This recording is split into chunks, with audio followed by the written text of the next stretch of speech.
Inasahan ngayon pong araw ng Biyernes.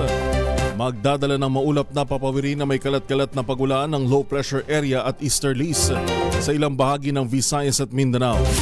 Huling namataan ng pag-asa ang LPA sa layong 235 kilometro east-southeast ng Hinatuan, Surigao del Sur, dakong alas 3 ng hapon kahapon. Batay sa pagtaya ng pag-asa, magdadala ito ng masungit na panahon sa Visayas, gayon din sa Northern Mindanao at Caraga. Magdudulot din ng isolated rain showers at thunderstorms ang easterlies sa nalalabing bahagi ng bansa.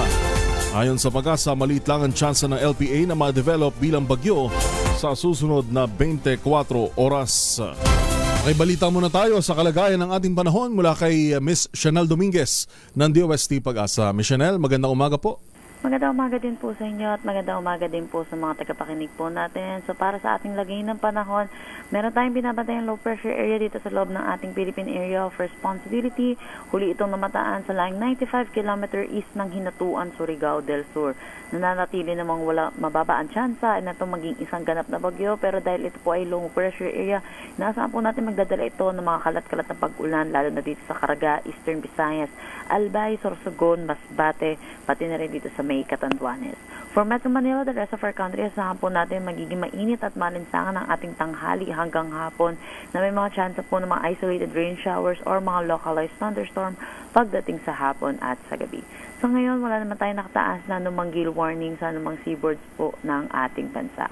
Para naman sa ating heat index, kahapon po ang pinakamataas po natin na itala ay 47 degrees Celsius at dito po ito sa Dagupan City, Pangasinan. Inaasahan pa rin po natin na pinakamataas po na matatala po natin ay dito pa rin po sa Dagupan City with 46 degrees Celsius.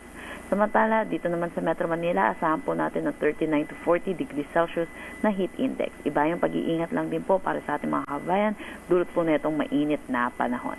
Yan po muna latest din sa Pag-asa Weather Forecasting Center. Chanel Dominguez po, magandang umaga. Maraming salamat. Magandang umaga, Miss Chanel Dominguez ng DOST Pag-asa. Bagong balik.